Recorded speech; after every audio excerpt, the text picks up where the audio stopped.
اعوذ باللہ من الشیطان الرجیم بسم اللہ الرحمن الرحیم ومن يرغب عن ملة إبراهيم إلا من سفه نفسه ولقد اصطفيناه في الدنيا وإنه في الآخرة لمن الصالحين إذ قال له ربه أسلم قال أسلمت لرب العالمين ووصى بها إبراهيم بنيه ويعقوب يا بني إن الله اصطفى لكم الدين فلا تموتن إلا وأنتم مسلمون أم كنتم شهداء إذ حضر يعقوب الموت إذ قال لبنيه ما تعبدون من بعدي قالوا نعبد إلهك وإله آبائك إبراهيم وإسماعيل وإسحاق إلها واحدا ونحن له مسلمون تلك أمة قد خلت لها ما كسبت ولكم ما كسبتم ولا تسألون عما كانوا يعملون وقالوا كونوا هودا أو نصارى تهتدوا قل بل ملة إبراهيم حنيفا وما كان من المشركين صدق الله العظيم.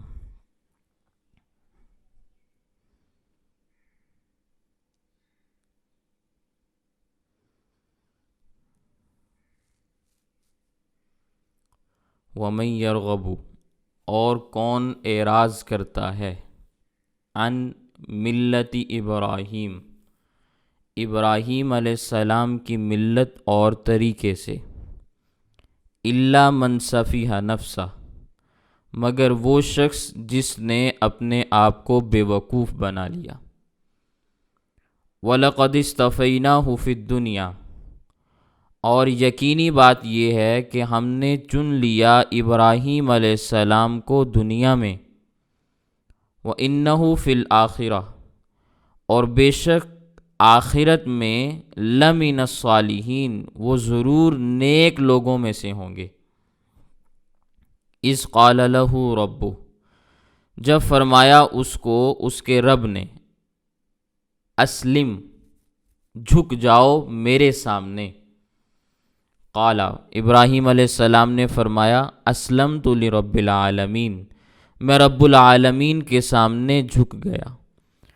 ووصى بها ابراہیم اور وصیت کی ابراہیم علیہ السلام نے بنی ہی اپنے بیٹوں کو ویعقوب اور یعقوب نے بھی یا بنی اے میرے بیٹو ان اللہ اصطفیٰ بے شک اللہ تعالیٰ نے چن لیا ہے لکم الدین تمہارے لیے دین کو فلا تموتن پس تم ہرگز نہ مرنا الا وانتم مسلمون مگر اس حالت میں کہ تم مسلمان ہو.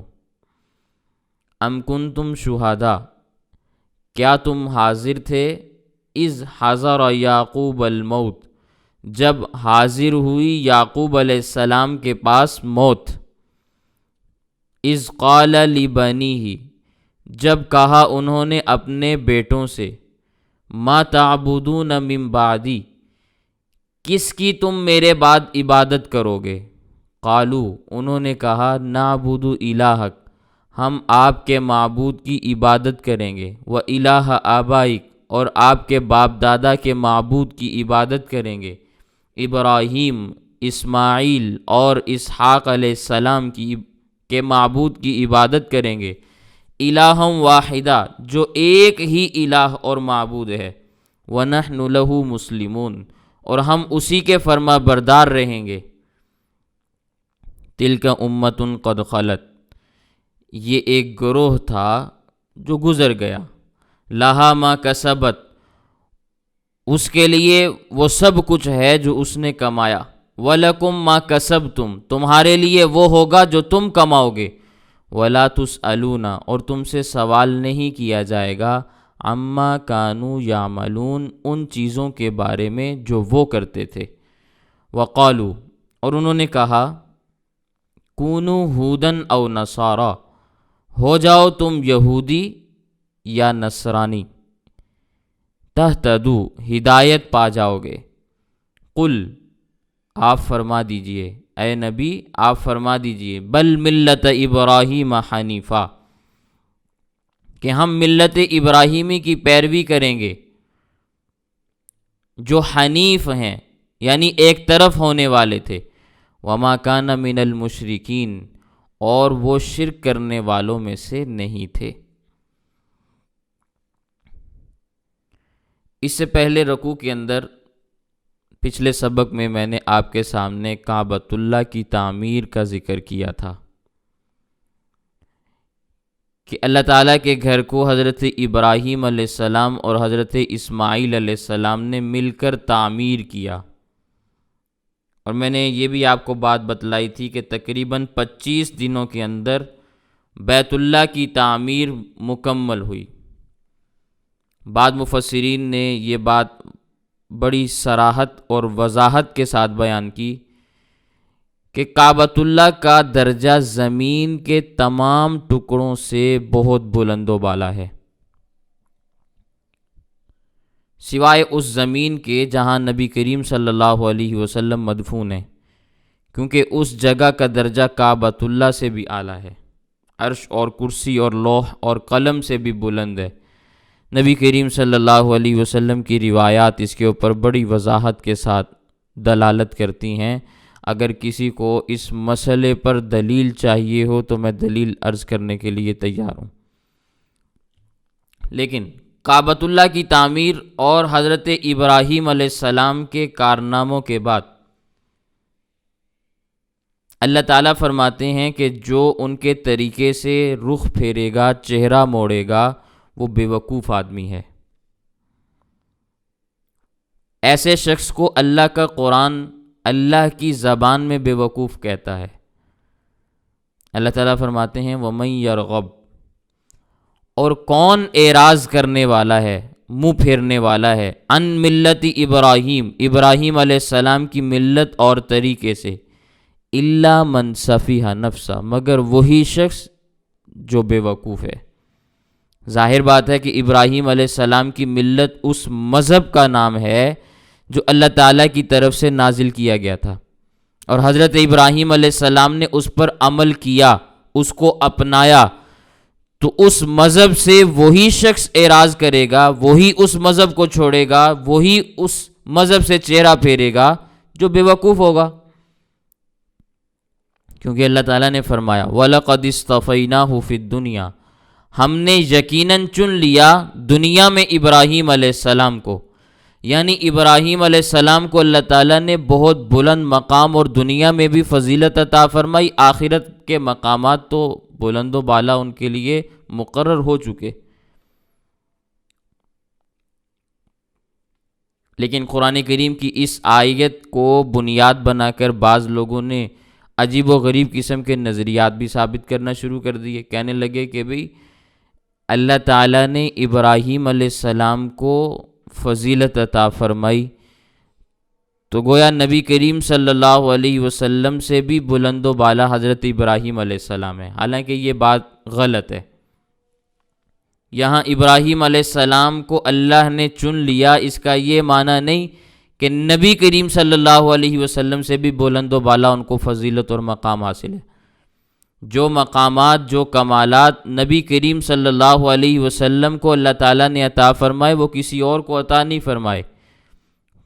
خصوصیت کے ساتھ نبی کریم صلی اللہ علیہ وسلم کا ایک مرتبہ خاتم النبیین والا بھی ہے، اس مقام و مرتبے تک تو کوئی نہیں پہنچنے والا نا۔ تو نبی کریم صلی اللہ علیہ وسلم کی فضیلت کلی یہ الگ ہے، دوسری آیات اس کے اوپر گواہ ہیں، نبی کریم صلی اللہ علیہ وسلم کی احادیث موجود ہیں۔ تو حضرت ابراہیم علیہ السلام کا مقام و مرتبہ بہت بلند ہے، بہت بلند ہے، لیکن نبی کریم صلی اللہ علیہ وسلم کے بعد ہے۔ یوں آپ کہہ سکتے ہیں کہ نبی کریم صلی اللہ علیہ وسلم کے بعد انبیاء میں سب سے بلند مقام و مرتبہ حضرت ابراہیم علیہ السلام کا ہے۔ سمجھ میں آ گئی بات؟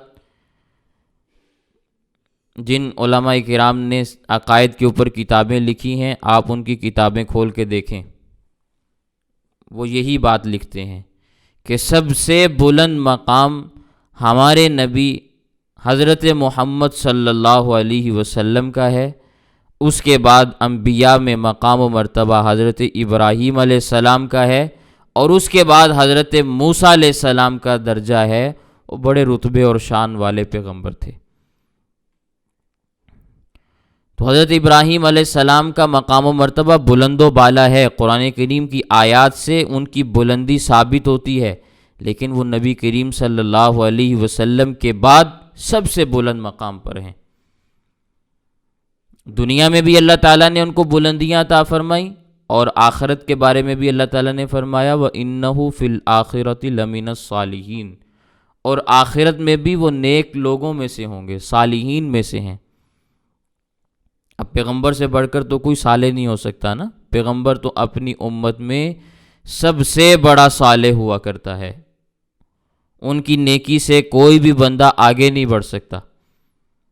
اور پھر پیغمبر بھی وہ کہ جو پیدائش سے لے کر وفات تک امتحانوں میں رہا، جس کی کچھ تفصیل میں نے پہلے بھی آپ کے سامنے عرض کی تھی۔ قرآن کریم کے اندر حضرت ابراہیم علیہ السلام کے امتحانات کا تذکرہ موجود ہے۔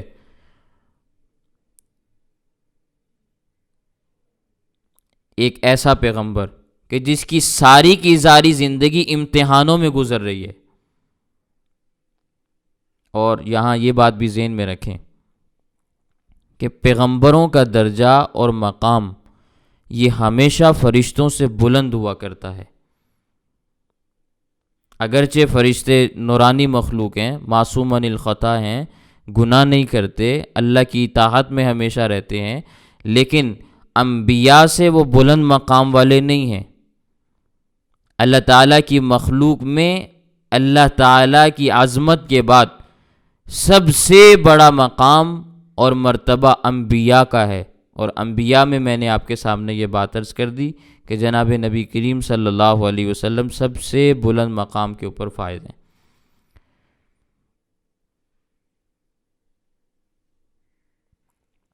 سمجھ میں آگئی بات؟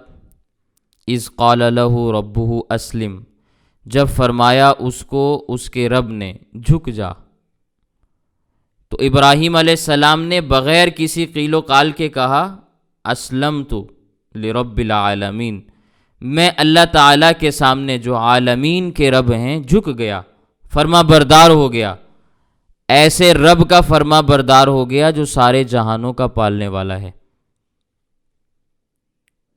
پہلا حکم یہ تھا کہ باپ کا ادب اور احترام ذہن میں رکھتے ہوئے اس کو تبلیغ کرنی ہے، دعوت توحید کی دینی ہے۔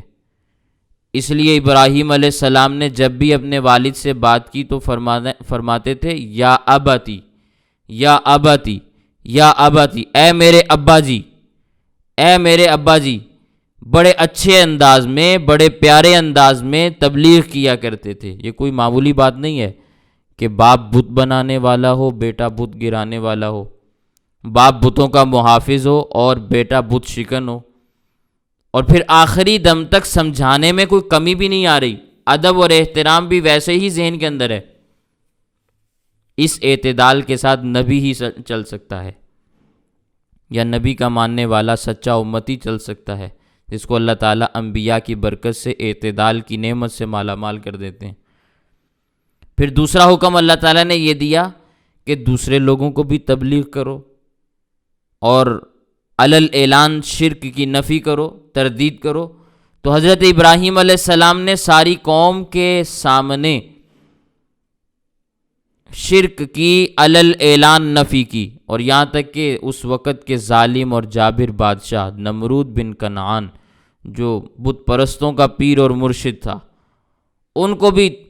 اس کو بھی تبلیغ کی، اس کے سامنے بھی کلمہ حق بیان کیا۔ یہ کوئی معمولی بات نہیں تھی لیکن حضرت ابراہیم علیہ السلام نے پوری کی پوری ملت قوم کی مخالفت بھی مول لے لی، بادشاہ کو بھی اپنے خلاف کر لیا، باپ کی مخالفت بھی ہے، بادشاہ بھی مخالف ہے، قوم بھی ساری کی ساری مخالف ہے، اور نبوت ملنے کے بعد 80 سال تک تبلیغ بھی کرتے رہے، ہمت بھی نہیں آ رہی۔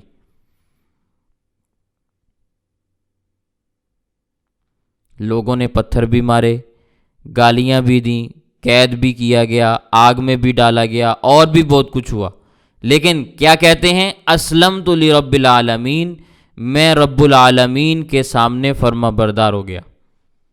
پھر اللہ تعالیٰ نے حکم دیا کہ ہجرت کر کے شام چلے جاؤ، کیونکہ پورے کے پورے ملک عراق میں صرف 3 موحد موجود تھے، پہلے بھی میں نے تذکرہ کیا، حضرت ابراہیم علیہ السلام، ان کی اہلیہ حضرت سارہ علیہ السلام، اور ان کے بھتیجے حضرت لوط بن حاران بن آزر، کوئی چوتھا آدمی ساتھ نہیں تھا۔ سفر کے دوران بھی آزمائشیں آئیں، پھر سفر کے دوران حضرت ہاجرہ سے نکاح بھی ہوا، حضرت اسماعیل علیہ السلام پیدا ہوئے، حکم ہوا کہ بیوی کو بتائے بغیر ان کو ساتھ لے کر جاؤ اور مکہ مکرمہ چھوڑ کے واپس آ جاؤ۔ اب دمشق سے اگر مکہ مکرمہ کا سفر آج کے زمانے کے اعتبار سے بھی ہم میلوں میں دیکھیں تو 1500 میل کا فاصلہ بنتا ہے، اور اس زمانے میں سڑکیں نہیں تھیں، آمد و رفت کے ذرائع نہیں تھے، جنگلات سے گزرنا پڑتا تھا، بڑا دشوار قسم کا سفر تھا، لیکن مکہ مکرمہ پہنچے تو اللہ تعالیٰ نے فرمایا یہ جو درخت کھڑا ہے نا، اس کے نیچے ان کو بٹھا کے واپس چلے جاؤ۔ یہ چھوٹا امتحان نہیں تھا، بہت بڑا امتحان تھا کہ بالکل جوان بیوی ہے، دودھ پیتا بچہ ہے، وہاں چھوڑنا ہے جہاں نہ آبادی ہے، نہ کوئی مکان ہے، نہ کوئی انسان ہے، نہ کھانے پینے کا انتظام ہے، لیکن اللہ کا حکم مانتے ہوئے وہاں چھوڑا اور چھوڑ کر چل پڑے۔ یہ بھی نہیں بتایا کہ اللہ کے حکم سے چھوڑ کے جا رہا ہوں، وہ تو بیوی نے خود ہی اندازہ لگا لیا کہ اللہ کے حکم سے ہی چھوڑ کے جا رہے ہوں گے۔ پھر وہی بچہ جب کام کاج کی عمر کو پہنچتا ہے تو اللہ تعالیٰ حکم دیتے ہیں کہ اس کو ذبح کر دو، کوئی کیلو کال نہیں کہ اے پروردگار ایک ہی بچہ ہے۔ اور یہ بات ذہن میں رکھیں، اس وقت حضرت اسماعیل علیہ السلام ہی حضرت ابراہیم کے اکلوتے بیٹے تھے۔ فرمانے لگے اے پروردگار ایک ہی تو بچہ ہے، اس کو بھی ذبح کر دوں، لیکن کوئی سوال نہیں کیا، اللہ تعالیٰ کے حکم پر عمل کرنے کے لیے تیار ہیں۔ اسلمت لرب العالمین۔ ابلیس میدان میں آیا، مختلف قسم کے ہیلے بہانے کیے، پھسلانے کی کوشش کی، اس کو پتھر مارے کہ دور ہو جا۔ یہ جو آج حاجی حضرات جمرات کی رمی کرتے ہیں، پہلے چھوٹے شیطان کو پتھر مارتے ہیں، پھر جمرہ اولا کو، پھر جمرہ ثانیہ کو، یہ جو جمرات بنے ہوئے ہیں جہاں شیطان کو کنکریاں ماری جاتی ہیں، یہ وہی جگہ ہیں جہاں شیطان حضرت ابراہیم علیہ السلام کو پھسلانے کے لیے آیا، انہوں نے اس کو پتھر مارے۔ تو حضرت ابراہیم علیہ السلام جب حضرت اسماعیل علیہ السلام کو ذبح کرنے کے لیے منا کے مقام کی طرف جا رہے تھے تو شیطان بہت بڑا ولی اللہ اور بزرگ بن کر آیا، کہنے لگا حضرت اس کو کہاں لے کر جا رہے ہیں؟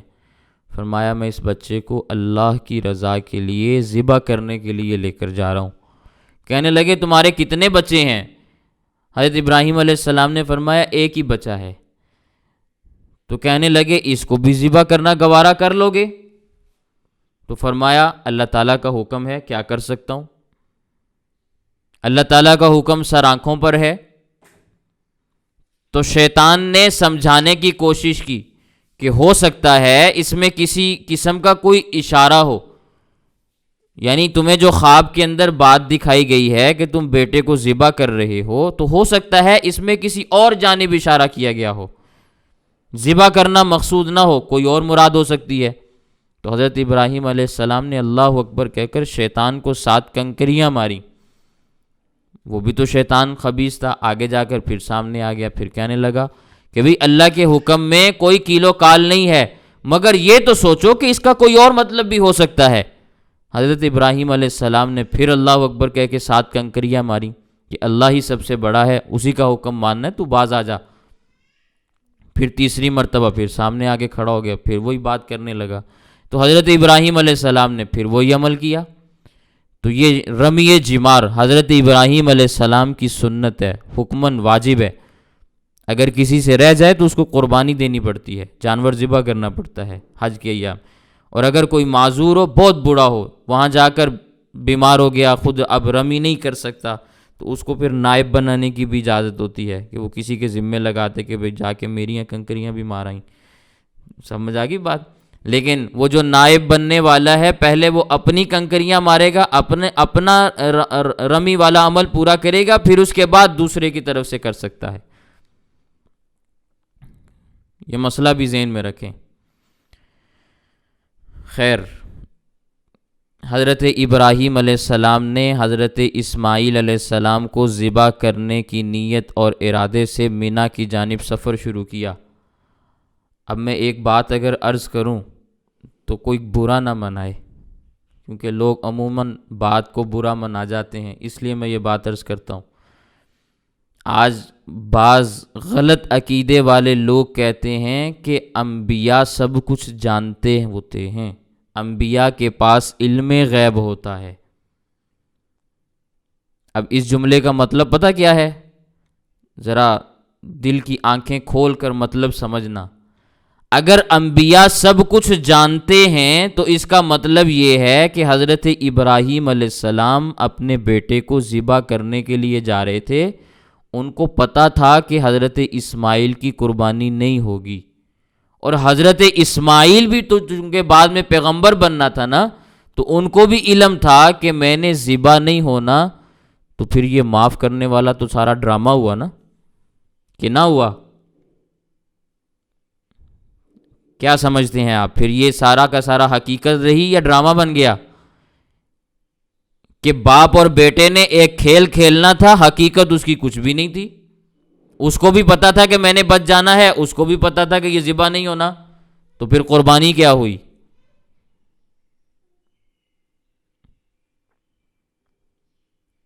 اس کی میں ایک مثالیں نہیں، سینکڑوں مثالیں دے سکتا ہوں۔ اللہ کے نبی صلی اللہ علیہ وسلم بدر کے میدان میں ہیں، بدر کے میدان میں ہیں، پیشانی زمین کے اوپر رگڑ رگڑ کر دعا مانگ رہے ہیں کہ اللہ یہ تھوڑے سے افراد ہیں جو تیرے نام لیوا آج میدان کے اندر موجود ہیں، اگر ان کو کچھ ہو گیا تو قیامت تک کوئی تیرے دین کا نام لینے والا نہیں ہوگا۔ تو انبیاء اگر علم غیب جانتے ہوتے تو یہ نبی کریم صلی اللہ علیہ وسلم نعوذ باللہ پھر کیا دکھلاوا کر رہے تھے؟ دکھلاوا کر رہے تھے؟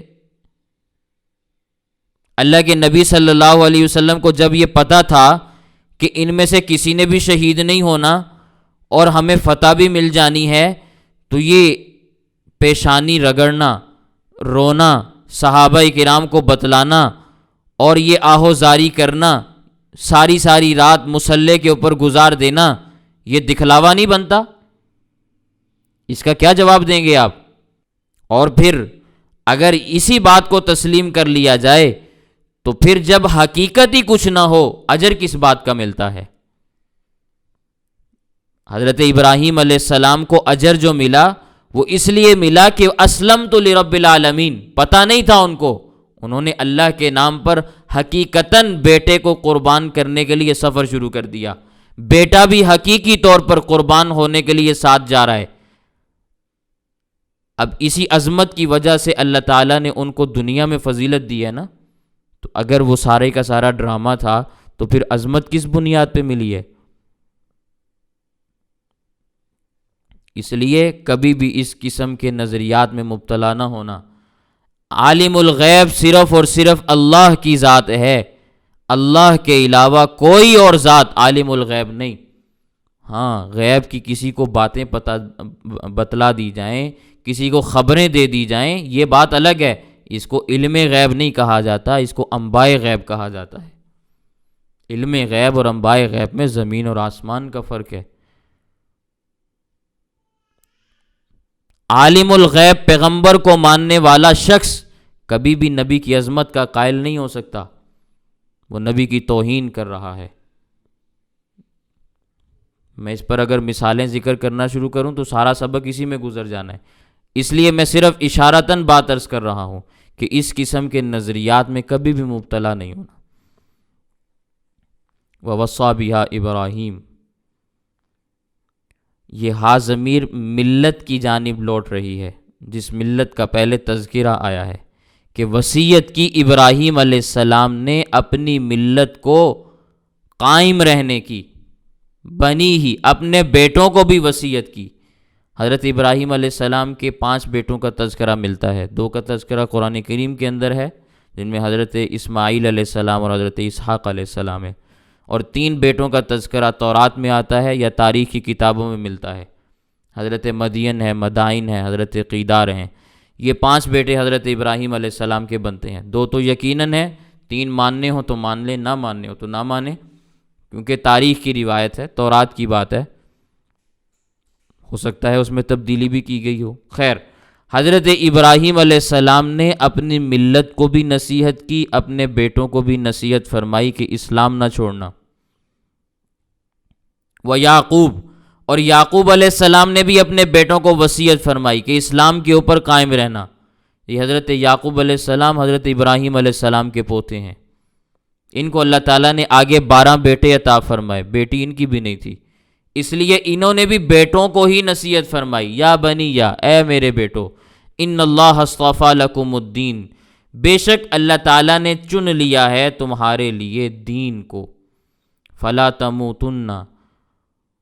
تموتن الا وانتم مسلمون، تم مسلمان ہونے کی حالت میں ہی وفات پانا، تمہارا مرنا اسلام کے علاوہ کسی اور مذہب پر نہ ہو، یعنی تم اسلام کے اوپر قائم رہنا۔ پہلے لوگوں کی یہی وصیتیں ہوتی تھیں کہ اسلام پر قائم رہنا، اعمال اچھے کرنا، آخرت کا فکر کرنا، اپنے ارادے درست رکھنا، کیونکہ نیکی اور بدی میں ارادے کا بڑا عمل دخل ہوتا ہے، جیسا کوئی ارادہ کرتا ہے اللہ تعالیٰ ویسے ہی اس کو توفیق عطا فرماتے ہیں، بندہ خود مختار ہے، مجبور نہیں ہے، یہ بات ذہن میں رکھنی ہے ہمیشہ۔ اہل سنت والجماعت کے نظریات کے مطابق اللہ تعالیٰ فرماتے ہیں فَمَنْ شَاءَ فَلْيُؤْمِنْ وَمَنْ شَاءَ فَلْيَكْفُرْ، جس کا جی چاہے ایمان لائے، جس کا جی چاہے کفر اختیار کرے۔ اللہ تعالیٰ نے قرآن کریم کے اندر واضح طور پر اعلانات فرمائے، وَهَدَيْنَاهُ النَّجْدَيْنِ، ہم نے دونوں راستے دکھلا دیے، نیکی کا راستہ بھی واضح کر دیا، بدی کے راستے بھی کھول دیے، جو جس راستے پر چلنا چاہے گا نُوَلِّهِ مَا تَوَلَّىٰ، ہم اس کو اسی جانب پھیر دیں گے، جس جانب وہ گھومے گا اسی جانب گھما دیں گے، جس کا جس راستے پر چلنے کا ارادہ ہوگا اللہ تعالیٰ اس کو اسی راستے پر چلا دیں گے۔ مطلب یہ ہے کہ بندے کو اللہ نے اختیار دیا ہے، مجبور محض نہیں بنایا۔ تو یعقوب علیہ السلام نے اپنے بیٹوں کو وصیت فرمائی کہ اللہ تعالیٰ نے تمہارے لیے دین کو چنا ہے، یعنی تم اسلام پر قائم رہنا۔ انہوں نے تو اسلام پر قائم رہنے کی وصیت کی تھی۔ آج کے یہودی تو یہ دعویٰ کرتے ہیں کہ یعقوب علیہ السلام جب دنیا سے رخصت ہو رہے تھے تو انہوں نے اپنی اولاد کو وصیت کی کہ یہودیت کا مذہب نہ چھوڑنا، اور ان کا یہ پروپیگنڈا صدیوں تک چلتا رہا جب تک کہ قرآن کریم کی آیات نہ نازل ہو گئیں۔ اللہ تعالیٰ نے قرآن کریم میں فرمایا ام کنتم شہداء، کیا تم حاضر تھے، اس وقت موجود تھے، اذ حضر یعقوب الموت، جب یعقوب علیہ السلام موت کا شکار ہونے لگے، یا جب یعقوب علیہ السلام کے پاس موت کا فرشتہ آیا، تو کیا تم اس وقت وہاں موجود تھے کہ تم یہ کہہ رہے ہو کہ انہوں نے یہودیت کی وصیت فرمائی تھی؟ تو کیا جب ان کو موت آ رہی تھی تم اس وقت وہاں تھے جو تمہیں معلوم ہے کہ انہوں نے یہ وصیت کی تھی؟ اور تمہاری یہودیت تو یہ ہے کہ اتخذوا احبارہم ورہبانہم اربابا من دون اللہ، کہ تم نے اپنے مولویوں کو، اپنے پیروں کو اللہ تعالیٰ کے سوا معبود بنا لیا۔ جو وصیت تمہیں تمہارے آباء و اجداد نے، تمہارے مذہبی رہنماؤں نے بتائی، تم نے وہی بیان کرنی شروع کر دی۔ تمہیں کیا پتا کہ یعقوب علیہ السلام نے موت کے وقت کیا وصیت کی تھی؟ وہ تو اللہ تعالیٰ بہتر جانتے ہیں نا۔ اور اللہ تعالیٰ نے اس کا تذکرہ بھی کیا، اذ قال لبنیہ، جب انہوں نے اپنے بیٹوں سے کہا، ما تعبدون من بعدی، کہ تم میرے بعد کس کی عبادت کرو گے؟ قالوا، تو ان کے بیٹوں نے کہا، نعبد الہک و الہ آبائک، ہم آپ کے معبود کی عبادت کریں گے اور آپ کے باپ دادا کے معبود کی عبادت کریں گے۔ آپ کے باپ دادا کون ہیں؟ ابراہیم، اسماعیل، اسحاق۔ جو ابراہیم، اسماعیل اور اسحاق تھے ان کے معبود کی ہم عبادت کریں گے، الہ واحد، اور وہ ایک ہی معبود ہے جس کو اللہ وحدہ لا شریک کہا جاتا ہے۔ تو یعقوب علیہ السلام نے تو مرتے وقت توحید کی وصیت فرمائی تھی، اور ظالموں تم نے اپنے ارباب اور رہبان کو معبود بنا کر ان کے ساتھ تم نے یہ کھیل کھیلا کہ یعقوب علیہ السلام کہہ کر گئے تھے کہ یہودیت پر قائم رہنا، اور یعقوب علیہ السلام کے بیٹوں نے حضرت یعقوب علیہ السلام کی وصیت کو قبول بھی کیا تھا، اور انہوں نے یہ بات کہی جس کا قرآن کریم کے اندر اللہ تعالیٰ نے تذکرہ فرمایا، وَنَحْنُ لَهُ مُسْلِمُونَ، وہ کہنے لگے ہم اسی کے فرما بردار رہیں گے، یعنی ہم مسلمان ہی رہیں گے، مسلمان ہی مریں گے، اسلام کے اوپر قائم رہیں گے۔ اور تم کہتے ہو کہ یہودیت کی وصیت فرمائی تھی، وہ کہتے ہیں ہم مسلمان تھے، تم کہتے ہو وہ یہودی تھے۔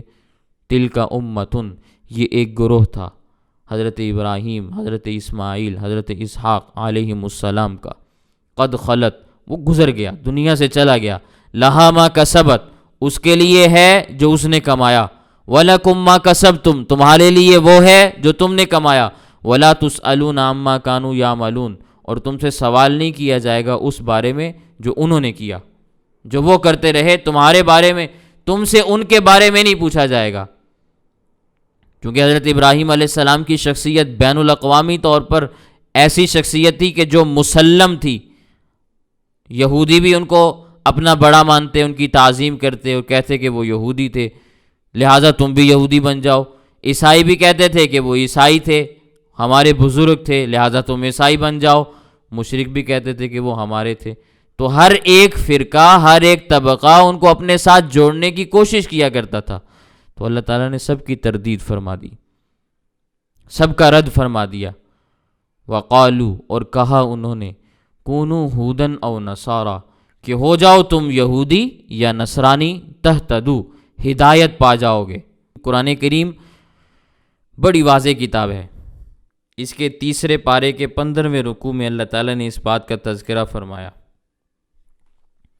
یا اہل الکتاب، اے اہل کتاب یہودی اور نصرانیوں، لما تحاجون فی ابراہیم، تم کیوں جھگڑا کرتے ہو حضرت ابراہیم علیہ السلام کے بارے میں، کہ تم کہتے ہو وہ یہودی تھے، عیسائی کہتے کہ وہ نصرانی تھے۔ وما انزلت التوراۃ والانجیل الا من بعدی، حالانکہ نہیں اتاری گئی تورات اور انجیل مگر ان کے بعد۔ تورات کا مذہب یہودی تھا، انجیل کا مذہب نصرانیت تھا۔ تورات حضرت ابراہیم علیہ السلام سے تقریباً 1500 سال کے بعد نازل ہوئی، 1500 سال کے بعد نازل ہوئی۔ انجیل تقریباً 3500 سال کے بعد نازل ہوئی۔ تو یہودی اور عیسائی حضرت ابراہیم علیہ السلام کس بنیاد پہ بن گئے؟ بڑی عجیب منطق ہے کہ ایک کتاب ہی بعد میں آ رہی ہے، ایک مذہب کو وجود ہی بعد میں مل رہا ہے، تو کس بنیاد پر آپ ان کو اس مذہب کو پہلے والے لوگوں کے بارے میں کہہ سکتے ہیں کہ وہ پہلے والے لوگ اسی مذہب کے تابع دار اور اسی کتاب کے پابند تھے؟ کتاب اور شریعت بعد میں نازل ہو رہی ہے، ماننے والا پہلے آ کے جا چکا ہے۔ افلا تعقلون، کیا تم اتنی موٹی موٹی عقلیں نہیں رکھتے، یا تمہیں اتنی موٹی موٹی باتیں سمجھ میں نہیں آ رہی؟ عقل واقعتاً موٹی ہو گئی ان کی کہ اتنی واضح بات بھی ان کو سمجھ میں نہیں آ رہی۔ ہا انتم ہاؤلائی حاججتم فیما لکم بہ علم، خبردار تم نے جھگڑا کیا ہے اس چیز کے بارے میں جس کے بارے میں تمہیں تھوڑا بہت کچھ علم تھا، یا دوسرا اس کا ترجمہ یہ بنتا ہے کہ تمہیں کوئی تھوڑا بہت بھی اس کے بارے میں پتا تھا جس کے بارے میں تم نے جھگڑا کیا۔ فَلِمَ تُحَاجُّونَ فِي مَا لَيْسَ لَكُمْ بِهِ علم، تو تم نے کیوں جھگڑا کیا اس چیز کے بارے میں جس کے بارے میں تمہیں علم ہی نہیں تھا؟ واللہ یعلم، اللہ جانتا تھا، وانتم لا تعلمون، تم تو نہیں جانتے تھے کہ ابراہیم علیہ السلام کس ملت کے تابع دار اور اتباع کرنے والے تھے، تمہیں کیا پتا اس بارے میں؟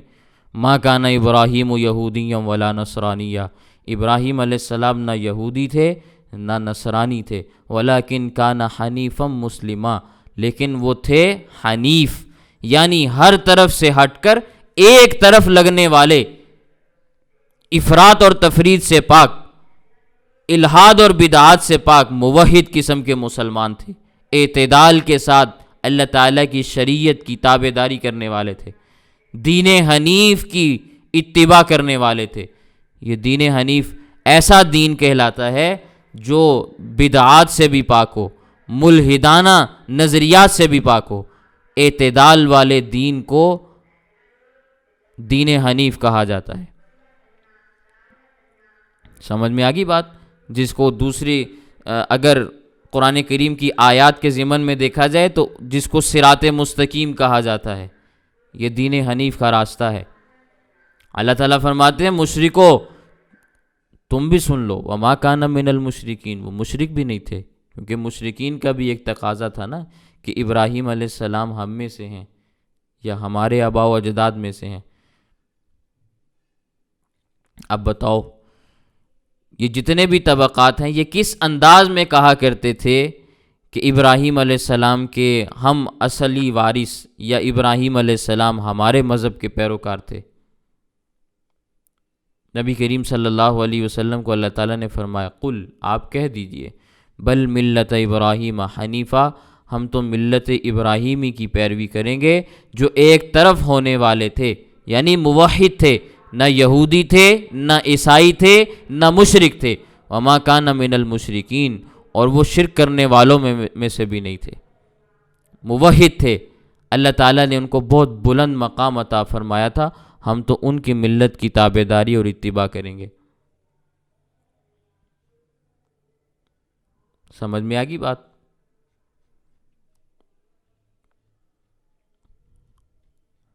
اگلی آیات دیکھیں، قولوا آمنا باللہ وما انزل الینا وما انزل الی ابراہیم واسماعیل واسحاق ویعقوب والاسباط وما اوتی موسیٰ وعیسیٰ وما اوتی النبیون من ربهم لا نفرق بین احد منهم ونحن له مسلمون فَإِنْ آمَنُوا بِمِثْلِ مَا آمَنْتُمْ بِهِ فَقَدِ اهْتَدَوْا وَإِنْ تَوَلَّوْا فَإِنَّمَا هُمْ فِي شِقَاقٍ فَسَيَكْفِيكَهُمُ اللَّهُ وَهُوَ السَّمِيعُ الْعَلِيمُ صِبْغَةَ اللَّهِ وَمَنْ أَحْسَنُ مِنَ اللَّهِ صِبْغَةً وَنَحْنُ لَهُ عَابِدُونَ قُلْ أَتُحَاجُّونَنَا فِي اللَّهِ وَهُوَ رَبُّنَا وَرَبُّكُمْ وَلَنَا أَعْمَالُنَا وَلَكُمْ أَعْمَالُكُمْ وَنَحْنُ لَهُ مُخْلِصُونَ أَمْ تَقُولُونَ إِنَّ إِبْرَاهِيمَ وَإِسْمَاعِيلَ وَإِسْحَاقَ وَيَعْقُوبَ وَالْأَسْبَاطَ كَانُوا هُودًا أَوْ نَصَارَىٰ قُلْ أَأَنْتُمْ أَعْلَمُ أَمِ اللَّهُ وَمَنْ أَظْلَمُ مِمَّنْ كَتَمَ شَهَادَةً عِندَهُ مِنَ اللَّهِ وَمَا اللَّهُ بِغَافِلٍ عَمَّا تَعْمَلُونَ تِلْكَ أُمَّةٌ قَدْ خَلَتْ لَهَا مَا كَسَبَتْ وَلَكُمْ مَا كَسَبْتُمْ وَلَا تُسْأَلُونَ عَمَّا كَانُوا يَعْمَلُونَ قُولُوا آمَنَّا، اور اے مومنو کہہ دو آمنا باللہ، ہم ایمان لائے اللہ تعالیٰ پر، وما انزل الینا، اور اس چیز پر جو نازل کی گئی ہماری طرف، وما انزل الی ابراہیم و اسماعیل و اسحاق و یعقوب والاسباط، اور جو نازل کی گئی ابراہیم، اسماعیل، اسحاق، یعقوب علیہم السلام اور ان کی اولاد در اولاد کی جانب،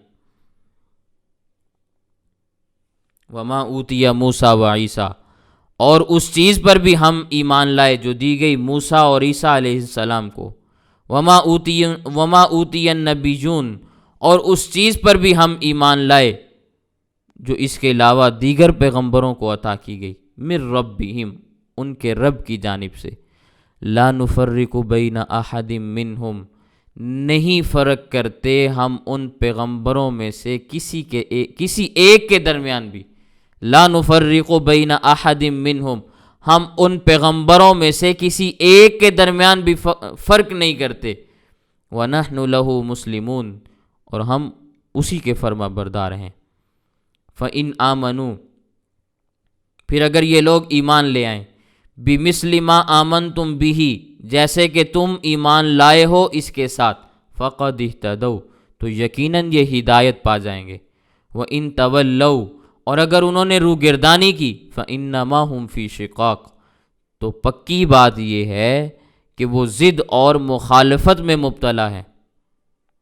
فَسَيَكْفِيكَهُمُ اللَّهُ، ان قریب اللہ تعالی آپ کے لیے ان کی طرف سے کافی ہو جائے گا۔ وَهُوَ السَّمِيعُ الْعَلِيمُ، وہی سننے والا بھی ہے، وہی جاننے والا بھی ہے۔ صبغۃ اللہ، اور اللہ کا رنگ اختیار کرو۔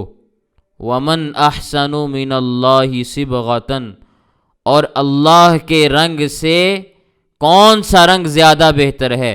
وَنَحْنُ لَهُ عَابِدُونَ، اور ہم اللہ ہی کی عبادت کرنے والے ہیں۔ قل، آپ فرما دیجئے، أَتُحَاجُّونَنَا فِي اللَّهِ، کیا تم ہمارے ساتھ جھگڑا کرتے ہو اللہ کے بارے میں؟ وَهُوَ رَبُّنَا، حالانکہ وہ ہمارا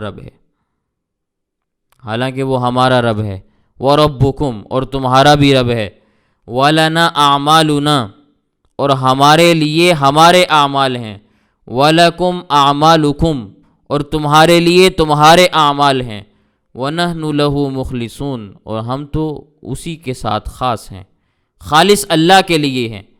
ام تقولون، کیا تم کہتے ہو، ان ابراہیم و اسماعیل و اسحاق و یعقوب والاسباط، کہ بے شک ابراہیم علیہ السلام، اسماعیل علیہ السلام، اسحاق علیہ السلام، یعقوب علیہ السلام اور ان کی اولاد در اولاد، کانو ہودن او نصارا، کہ وہ یہودی تھے یا نصرانی تھے۔ قل، اے پیغمبر آپ فرما دیجئے، اَأَنْتُمْ أَعْلَمُ أَمِ اللَّهُ، کیا تم زیادہ جانتے ہو یا اللہ تعالیٰ زیادہ جانتا ہے؟ وَمَنْ أَظْلَمُ، اور اس سے بڑا ظالم کون ہوگا، ممن کتم شہادتن، جس نے گواہی چھپائی، عندہ من اللہ، جو اس کے پاس اللہ کی جانب سے موجود تھی، وَمَا اللَّهُ بِغَافِلٍ، اور نہیں ہے اللہ تعالیٰ غافل، عما تعملون، ان کاموں سے جو تم کرتے ہو۔ تلک امۃ قد خلت، یہ ایک گروہ تھا جو یقیناً گزر گیا، لہا ما کسبت، ان کے لیے وہ ہے جو انہوں نے کمایا، وَلَكُمْ مَا كَسَبْتُمْ، تمہارے لیے وہ ہے جو تم نے کمایا، وَلَا تُسْأَلُونَ، اور تم سے نہیں پوچھا جائے گا، عما کانوا یعملون، ان کاموں کے بارے میں جو وہ کرتے تھے۔ یہودی مسلمانوں کو کہتے کہ یہودی ہو جاؤ، پہلے بھی یہ بات آ چکی، کیونکہ نجات کی بنیاد یہودیت ہے، اور عیسائی کہتے تھے کہ عیسائی ہو جاؤ کیونکہ نجات عیسائیت میں ہے۔ اللہ تعالیٰ نے فرمایا مسلمانوں کو کہ تم کہو ہم سب کو ماننے والے ہیں، جو موسیٰ علیہ السلام پر نازل ہوا، جو عیسیٰ علیہ السلام پر نازل ہوا، جو دیگر انبیاء پر نازل ہوا، ہم سب کو مانتے ہیں۔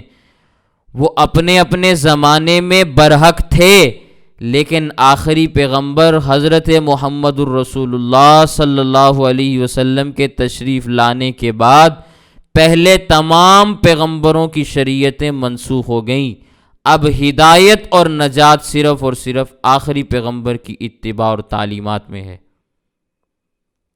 اس لیے اللہ تعالیٰ نے ارشاد فرمایا، قولو، کہہ دو، آمنا باللہ، ایمان لائے ہم اللہ تعالیٰ پر، وما انزل الینا، اور اس چیز پر جو نازل کی گئی ہماری طرف، وما انزل الی ابراہیم و اسماعیل و اسحاق و یعقوب والاسباط، اور اس پر جو نازل کی گئی ابراہیم، اسماعیل، اسحاق، یعقوب علیہم السلام اور ان کی اولاد در اولاد کی جانب۔ انبیاء کا تو نام تذکرہ آپ کے سامنے کئی مرتبہ آ چکا۔ الاسباط، سبت کی جمع ہے، سین با اور طا، معنی ہے اولاد کی اولاد، اور اس اولاد کی آگے اولاد، یعنی یعقوب علیہ السلام کے بیٹے حضرت یوسف علیہ السلام پیغمبر ہوئے، پھر آگے ان کی نسل میں اور جتنے بھی پیغمبر تشریف لائے، ان پر جو کچھ نازل ہوا ہم مسلمان ان سب کو ماننے والے ہیں۔ وما اوتیہ موسیٰ و عیسیٰ، اور اس چیز پر بھی ایمان لاتے ہیں جو حضرت موسیٰ اور حضرت عیسیٰ علیہ السلام کو دی گئی، یعنی ان پر جو کچھ نازل ہوا، تورات، انجیل، معجزات، صحائف، ہم سبھی کو مانتے ہیں۔ یہاں تک تو مشہور اور مخصوص پیغمبروں کا تذکرہ تھا نا، آگے اللہ تعالیٰ نے عام جملہ ارشاد فرمایا، تعمیم فرما دی، فرمانے لگے وما اوتی النبیون من ربہم، اور ہمارا ایمان یہ ہے کہ اللہ تعالیٰ نے جتنے بھی پیغمبر بھیجے اور ان پیغمبروں کو جو بھی چیزیں عطا فرمائی ہم ان سب کو ماننے والے ہیں۔ ہم تو اتنے عالی ظرف والے ہیں، اتنے وسیع صدر والے ہیں کہ ہم کسی کے درمیان لا نفرق بین احد منہم، انبیاء کے درمیان ہم فرق نہیں کرتے کہ بھئی اس پر ایمان لانا ہے، اس پر ایمان نہیں لانا۔ ترجمہ سمجھ لینا، لا نفرق بین احد منہم کا یہ مطلب نہیں کہ انبیاء کی فضیلت کے ہم قائل نہیں۔ لوگ اس آیت کو اس انداز میں پیش کرتے ہیں کہ قرآن کہتا ہے لا نفرق بین احد منہم، کہ انبیاء کے درمیان فرق مراتب نہ رکھو۔ اس آیت کا یہ معنی نہیں۔ ایک نبی کو دوسرے نبی سے اللہ تعالیٰ نے فضیلت اور فوقیت دی ہے، قرآن کریم کی آیات گواہ ہیں، پیغمبر صلی اللہ علیہ وسلم کی احادیث موجود ہیں۔ کیسے ممکن ہے کہ قرآن کریم ایک بات بیان کرے اور احادیث اس کے خلاف آ جائیں، یا قرآن کریم کی دوسری آیت اس کے خلاف فیصلہ دے؟ اس کا یہ معنی ہرگز نہیں۔ انبیاء میں سے بعض انبیاء دوسرے انبیاء سے فضیلت والے ہیں، ان کی فضیلت کی ترتیب میں نے آپ کے سامنے بیان بھی کی۔ جس نبی کو اللہ نے جس مقام اور مرتبے پر رکھا ہم اس کو اسی مقام اور اسی مرتبے پر مانتے ہیں۔ لا نفرق بین احد منہم کا ترجمہ یہ ہے کہ ہم یہ فرق نہیں کرتے کہ موسیٰ علیہ السلام پر ہم ایمان لائیں گے، عیسیٰ علیہ السلام پر نہیں لائیں گے، محمد صلی اللہ علیہ وسلم پر ایمان لائیں گے تو ابراہیم علیہ السلام پر نہیں لائیں گے۔ لا نفرق بین احد منہم، ہم ان پیغمبروں کے درمیان یوں فرق کرنے کے قائل نہیں ہیں، ہمارا سب کے اوپر ایمان ہے۔ ہر زمانے میں اللہ تعالیٰ نے جتنے بھی برحق پیغمبر بھیجے ان کو جو بھی درجہ اور جو بھی مرتبہ اللہ تعالیٰ نے عطا فرمایا ہم ان کو انہی مراتب کے اوپر تسلیم کرتے ہوئے ان کی نبوت اور رسالت کے اوپر ایمان لانے والے ہیں۔ اس آیت کا یہ معنی ہرگز نہیں کہ انبیاء کے درمیان فضیلت کے ہم قائل نہیں۔ قرآن کریم میں اللہ تعالیٰ نے فرمایا تلک الرسل فضلنا بعضهم علی بعض، یہ انبیاء کا گروہ ہے، ہم نے بعض انبیاء کو دوسرے بعض انبیاء پر فضیلت دی ہے۔ قرآن کریم میں اللہ نے فرمایا وَلَقَدْ فَضَّلْنَا بَعْضَ النَّبِيِّينَ عَلَى بَعْضٍ وَآتَيْنَا دَاوُودَ زَبُورًا، ہم نے بعض پیغمبروں کو بعضوں پر فضیلت دی۔ داؤد علیہ السلام کو ہم نے زبور عطا کی، باقیوں کو ہم نے نہیں دی۔ تو پیغمبروں کے درجات میں کمی بیشی موجود ہے، ان کے آپس کے معاملات ہیں، آپس میں ان کی درجہ بندی ہے۔ امت کے اعتبار سے وہ بہت بلند و بالا ہیں۔ تمام کے تمام انبیاء انسانیت کے مقام و مرتبے سے بہت بلند ہیں۔ اللہ تعالیٰ کے بعد اور اللہ تعالیٰ کی تمام مخلوقات میں اللہ تعالیٰ کے بعد سب سے بلند مقام انبیاء کا ہے۔ ہاں البتہ انبیاء میں فضیلتیں موجود ہیں۔ نبی کریم صلی اللہ علیہ وسلم کا مقام و مرتبہ سب سے بلند اور سب سے اعلیٰ ہے۔ اس کے بعد حضرت ابراہیم علیہ السلام کا ہے، حضرت ابراہیم کے بعد حضرت موسیٰ علیہ السلام کا ہے، حضرت موسیٰ کے بعد حضرت عیسیٰ علیہ السلام کا ہے، حضرت عیسیٰ کے بعد حضرت داؤد علیہ السلام کا ہے۔ تو یوں انبیاء کی فضیلتوں کے ہم قائل ہیں، ہم ایمان لانے میں تفریق نہیں کرتے کہ جس طرح یہودی کہا کرتے تھے نؤمن ببعض ونکفر ببعض، کہ بعض کو ہم مانیں گے بعضوں کا ہم انکار کریں گے۔ موسیٰ علیہ السلام پر ہم ایمان لائیں گے، عیسیٰ علیہ السلام کی ہم تکذیب کریں گے۔ یہ کارنامے ہم نہیں کرتے، مسلمان یوں نہیں کر سکتے،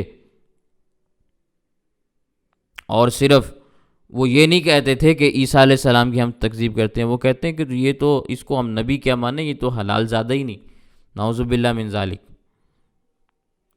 ہم یوں تفریق کے قائل نہیں ہیں۔ وَنَحْنُ لَهُ مُسْلِمُونَ، ہم اللہ کے فرما بردار ہیں، اس کے فرمان کے تابع دار ہیں، ہم نے اپنی گردنیں اللہ کے حکم کے سامنے جھکا دی ہیں۔ سمجھ میں آگی بات؟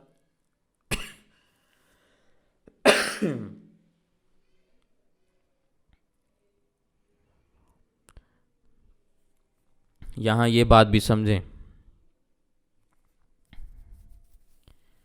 3 گروہ پہلے ان کا تذکرہ آپ کے سامنے گزرا ہے نا، ایک یہودی تھے، ایک نصرانی تھے، اور پھر ضمناً مشرکین کا تذکرہ بھی آپ کے سامنے آیا۔ یہ سارے مسلمانوں کو اپنے اپنے مذہب کی دعوت دیتے تھے، قرآن کریم گواہ ہے، آیات آپ کے سامنے آ چکی ہیں۔ اللہ تعالیٰ نے مسلمانوں کو فرمایا کہ ہم تو ضابطے کے مطابق سب کو مانتے ہیں، تم نہیں مانتے، تو تم ان سے کہو کہ اگر یہ لوگ تمہاری طرح ایمان لے آئیں تو ہدایت یافتہ ہو جائیں گے۔ یہ بظاہر آیت کا مخاطب صحابہ کرام کو بنایا گیا۔ فَإِنْ آمَنُوا بِمِثْلِ مَا آمَنْتُمْ بِهِ، اگر یہ لوگ ایمان لے آئیں جیسے کہ تم ایمان لائے ہو، فَقَدْ اهْتَدَوْا، تو یہ ایمان اور ہدایت پا جائیں گے۔ اس آیت میں اللہ تعالیٰ نے صحابہ کرام کے ایمان کو معیار قرار دیا ہے کہ یہود اور نصارہ اور مشرکین تمہارے جیسا، یعنی صحابہ کرام جیسا ایمان لے آئیں تو ہدایت انہیں بھی مل جائے گی۔ وَإِن تَوَلَّوْا فَإِنَّمَا هُمْ فِي شِقَاقٍ، اور اگر انہوں نے روگردانی کی تو پکی بات یہ ہے کہ وہ ضد کے اندر مبتلا ہیں، مخالفت کا شکار ہیں، بدبختی میں مبتلا ہیں۔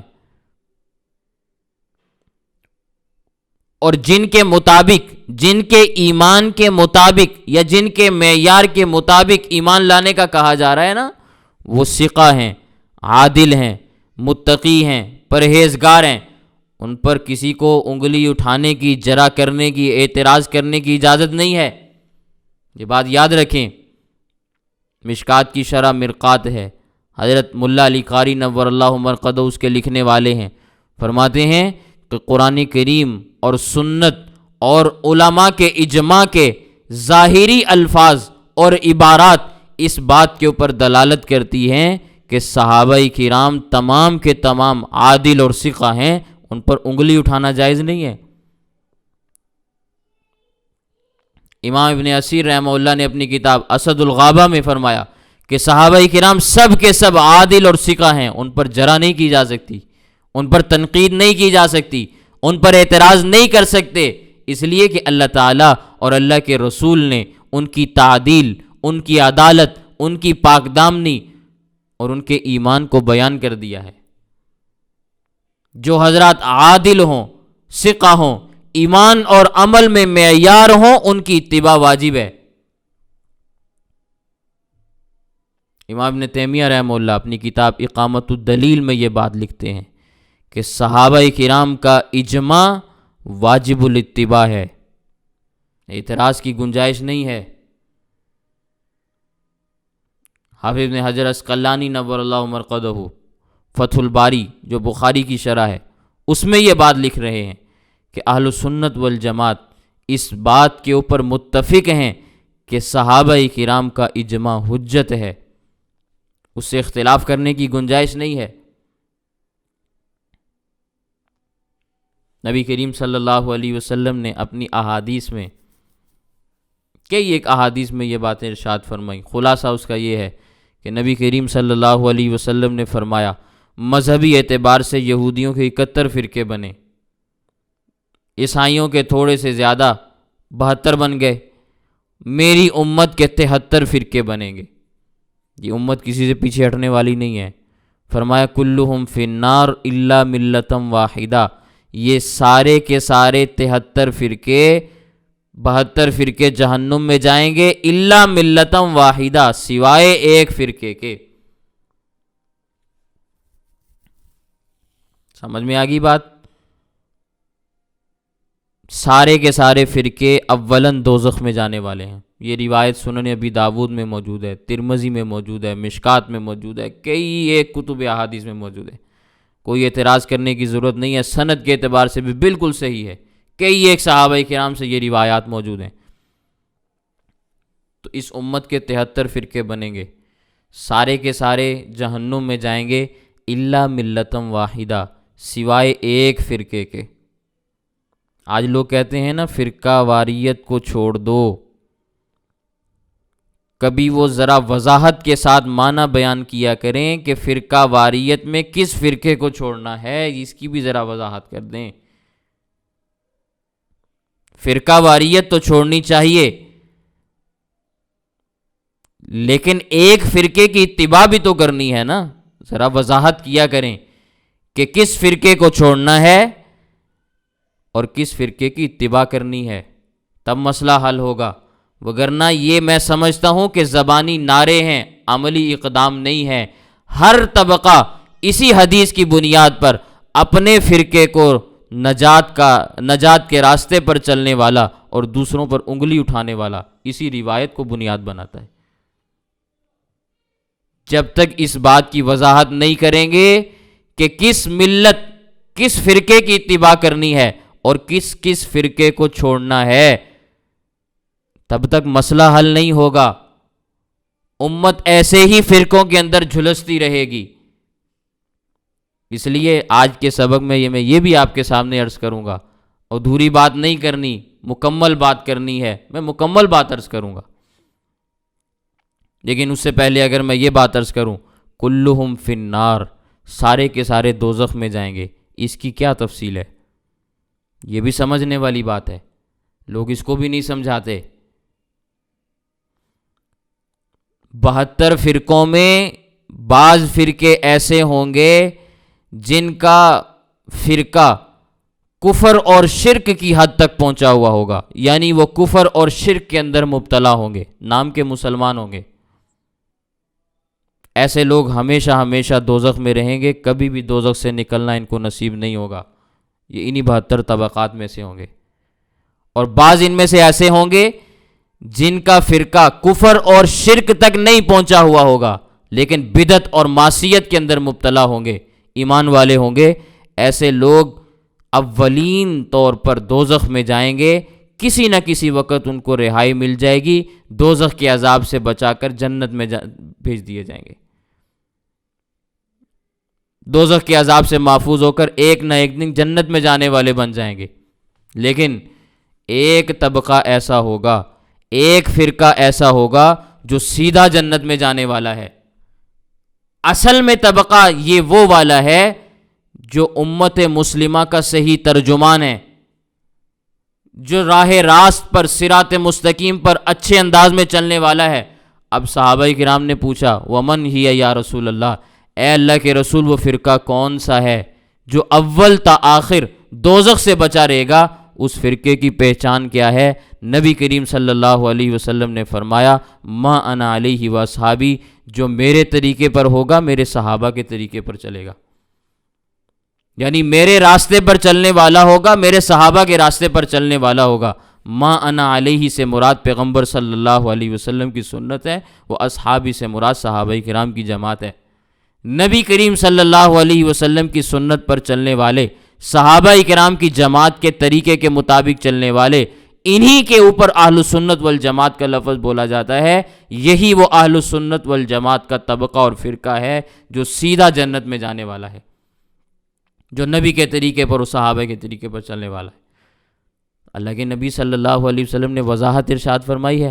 آج کے لوگ اگر وضاحت نہ بیان کریں تو یہ ان کا قصور ہے نا، جو فرقہ واریت کی رٹ تو لگاتے ہیں، لیکن یہ نہیں بتاتے کہ امت کو فرقہ واریت سے نکلنا کیسے ہے. شیخ عبد القادر جیلانی نور اللہ مرقدہ نے اپنی کتاب غنیۃ الطالبین میں فرمایا، اردو ترجمہ آج بھی مارکیٹ سے مل جاتا ہے، نہ مارکیٹ سے ملے تو گوگل سے نکال کے دیکھ لیں، عربی کتاب پڑھیں تو سب سے بہتر ہے. حضرت فرماتے ہیں کہ اہل السنت وہ ہیں جو نبی کے طریقے پر چلیں اور والجماعت وہ ہیں جو صحابہ کرام کی جماعت کے نقش قدم پر چلیں، تو اہل سنت والجماعت وہ بنتے ہیں جو نبی کریم صلی اللہ علیہ وسلم کی سنت پر اور صحابہ کے طریقے پر چلنے والے۔ میں نے تعریف نہیں کی، شیخ عبد القادر جیلانی نے کی ہے، جن کو دنیا امام مانتی ہے، جن کو ہر مذہب والا، ہر طبقے والا، 72 کے 72 طبقات شاید ان کو اپنے سر کا تاج سمجھتے ہیں۔ سمجھ میں آ گئی بات؟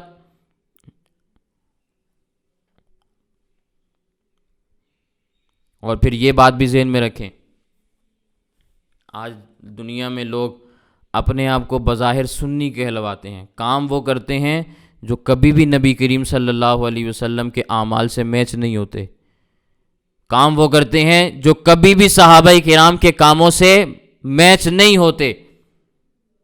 ایسے لوگ ہرگز سنی نہیں ہیں۔ جو کام نبی کریم صلی اللہ علیہ وسلم نے نہیں کیے، صحابہ کرام نے نہیں کیے، ان کا کہیں تصور نہیں ملتا، ایسے لوگوں کا اہل سنت والجماعت سے کوئی تعلق نہیں ہے۔ یہ اہل بدعت ہیں، اہل ہوا ہیں، ان کے ساتھ اہل سنت والجماعت کا لفظ بولنا ہرگز جائز نہیں ہے۔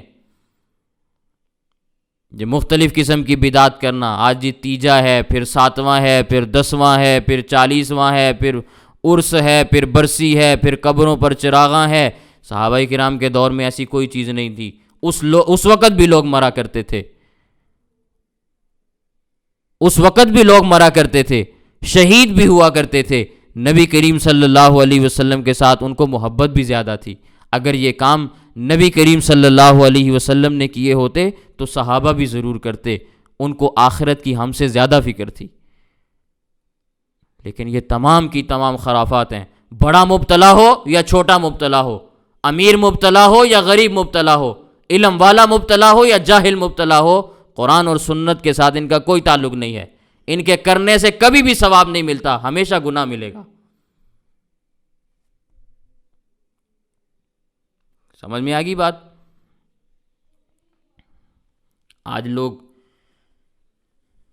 خود کو سنی کہہ کر مختلف قسم کے ایسے اعمال کرتے ہیں کہ اہل سنت کے چہرے شرم سے جھک جاتے ہیں۔ آپ اپنے آباء و اجداد سے پوچھیں، اپنے آباء و اجداد سے پوچھیں جن کی نانی دادیاں زندہ ہوں اور ان کو حالات کا تھوڑا سا تجزیہ اور تجربہ بھی ہو، انہوں نے تھوڑی سی دنیا بھی دیکھی ہو، حالات سے واقفیت ہو، تو یہ ربیع الاول کے جلوس کب شروع ہوئے یہ آپ کے دادے اور نانیاں بتائیں گی آپ کو۔ یہ لاہور کا رہنے والا شیخ عنایت اللہ قادری ہے، 2002 میں اس کی وفات ہوئی ہے۔ آج بھی لاہور میں اس کے گھر جائیں، کشمیری بازار میں اس کا گھر موجود ہے، مکان، اس کے اوپر لکھا ہوا ہے شیخ عنایت اللہ قادری بانی جلوس عید میلاد النبی۔ پہلے ہندو تھا، رام لیلا کے نام کے جلوس نکالا کرتا تھا، اللہ نے مسلمان بنا دیا تو مسلمان ہونے کے بعد عید میلاد کے جلوس نکالنے شروع کر دیے۔ جائیں پاکستان کے اندر عید میلاد النبی کے جلوس کا بانی کون ہے، اس کے آج بھی اس کے مکان کے اوپر لکھا ہوا ہے۔ پھر 2-3 بندے اس کے ساتھ اور مل گئے، تو یوں عید میلاد کا جلوس بنا، آج جو دین اور شریعت بن کے رہ گیا ہے۔ میں بات نہیں کرتا ایک ایک عمل کے اوپر جو آج ہمارے معاشرے کے اندر رائج ہے، میں اس پر گفتگو کر سکتا ہوں اللہ کے فضل و کرم سے۔ صحابہ کرام نے یہ کام ہرگز نہیں کیے، صحابہ کرام کے ہاں تو یہ تصور بھی نہیں کیا جا سکتا، لیکن ہمارے لیے معیار صحابہ کرام کا طرز عمل ہے۔ اللہ تعالیٰ نے ان کے ایمان کو ہمارے لیے معیار قرار دے دیا۔ فَسَيَكْفِيكَهُمُ اللَّهُ، ان قریب اللہ تعالیٰ کافی ہو جائے گا آپ کے لیے ان کی جانب سے۔ دوسری جگہ فرمایا أَلَيْسَ اللَّهُ بِكَافٍ عَبْدَهُ، کیا اللہ تعالیٰ اپنے بندے کے لیے کافی نہیں ہے؟ وَهُوَ السَّمِيعُ الْعَلِيمُ، وہ سننے والا بھی ہے، جاننے والا بھی ہے۔ پھر ایک بات جو اللہ تعالیٰ نے ان آیات کے اندر تذکرہ فرمائی، وہ یہودیوں اور عیسائیوں کا ایک طرز عمل ہے۔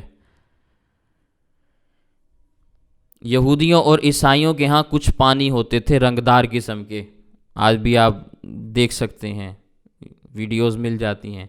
ان کے ہاں جب بچہ پیدا ہوتا تھا تو اس چشمے میں، اس پانی میں اس کو غسل دیتے تھے اور کہتے تھے اب اس کے اوپر یہودیت کا رنگ چڑھ گیا ہے۔ عیسائی ہوتے تو وہ کہتے عیسائیوں کا رنگ چڑھ گیا ہے۔ اللہ تعالیٰ فرماتے ہیں صبغۃ اللہ، اللہ کا رنگ اختیار کرو، کیونکہ اصل رنگ تو اللہ تعالیٰ کا ہے۔ وَمَنْ أَحْسَنُ مِنَ اللَّهِ صِبْغَةً، اور کون بہتر ہے اللہ تعالیٰ سے رنگ کے اعتبار سے، یعنی توحید والے رنگ سے بہتر کون سا رنگ ہو سکتا ہے؟ جس کو توحید سمجھ میں آ گئی، موحد بن گیا، ایمان کی دولت مل گئی، دین کے ساتھ تعلق قائم ہو گیا، تو یہی تو حقیقی رنگ ہے جو اس کے اوپر چڑھ گیا، یہی تو اصل رنگ ہے۔ ظاہری طور پر بدن رنگنے سے، کپڑے رنگنے سے تو کچھ بھی حاصل نہیں ہونے والا نا۔ اصل رنگ تو یہ ہے کہ دل میں توحید اور سنت والے عقیدے وہ رنگے جائیں تو کامیابی مل جائے گی، ورنہ تو ناکامی ہے۔ وَنَحْنُ لَهُ عَابِدُونَ، اور ہم اللہ تعالیٰ کی عبادت کرنے والے ہیں، اور تم جس کی چاہو عبادت کرو۔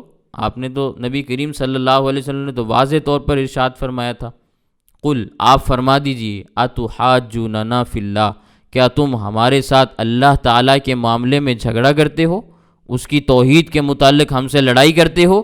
وَهُوَ رَبُّنَا وَرَبُّكُمْ، وہی ہمارا پروردگار ہے، وہی تمہارا پروردگار ہے، وہی ہمیں پالنے والا ہے، وہی تمہیں پالنے والا ہے۔ وَلَنَا أَعْمَالُنَا، ہمارے لیے ہمارے اعمال ہیں، وَلَكُمْ أَعْمَالُكُمْ، تمہارے لیے تمہارے اعمال ہیں۔ وَنَحْنُ لَهُ مُخْلِصُونَ، ہم تو خالص اسی کے بندے ہیں، ہم منافق نہیں ہیں، دو رنگے نہیں ہیں، ہم تو خالص اللہ تعالیٰ کے بارگاہ کے اندر جھکنے والے لوگ ہیں۔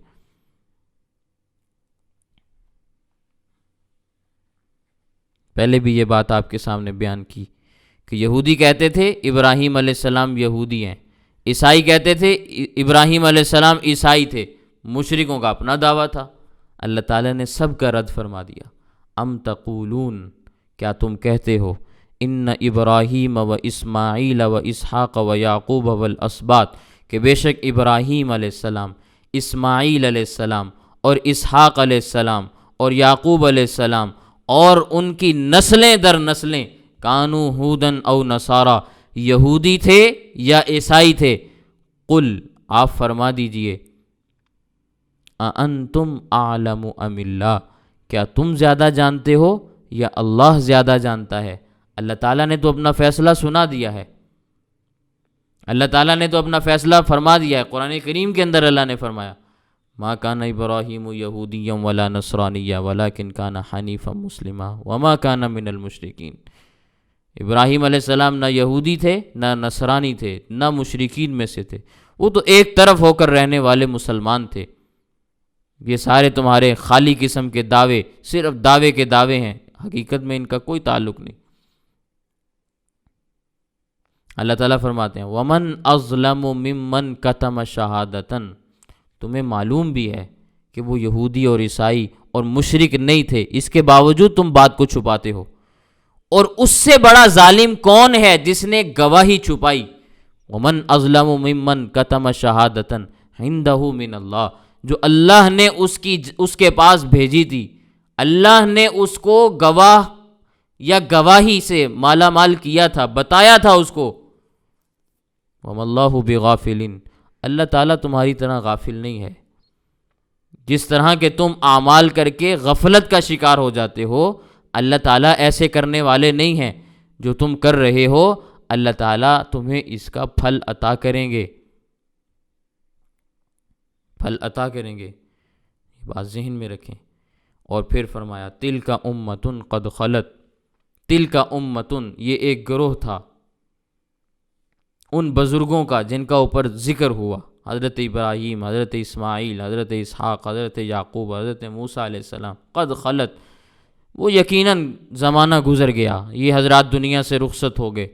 حضرت عیسیٰ علیہ السلام کے علاوہ سارے وفات پا گئے، حضرت عیسیٰ علیہ السلام زندہ آسمانوں پر اٹھا لیے گئے، ان کی حیات قطعی دلائل کے ساتھ ثابت ہے۔ اور یہ بات یاد رکھیں، حضرت عیسیٰ علیہ السلام کی حیات کا منکر پکا کافر اور بے ایمان ہے۔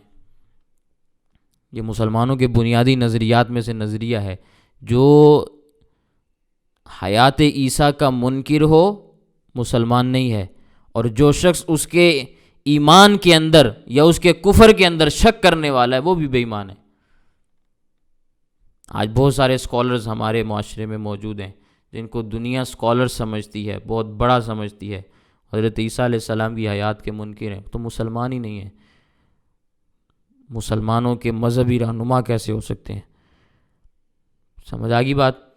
حضرت عیسیٰ علیہ السلام قیامت سے پہلے آسمان سے نازل ہوں گے، اور ان کا یہ نازل ہونا قیامت کی بڑی نشانیوں میں سے ایک بہت بڑی نشانی ہے۔ نازل ہونے کے 40 سال تک وہ زمین پر زندہ رہیں گے، دنیا کو عدل و انصاف سے بھریں گے، یہودیت اور عیسائیت کا خاتمہ ہوگا، اسلام ہی اسلام دنیا پر راج کرے گا، حج بھی کریں گے، عمرہ بھی کریں گے، ان کی وفات بھی ہوگی، روضہ رسول اللہ میں ان کی تدفین ہوگی۔ یہ ساری کی ساری باتیں قطعی ہیں، یقینی ہیں، متواتر ہیں، قرآن کریم سے، احادیث سے یقینی طور پر ثابت ہیں۔ ان کے اندر شک کرنے والا لا ریب کافر ہے، لا ریب کافر ہے، بلا شک و شبہ کافر ہے۔ سمجھ میں آگی بات؟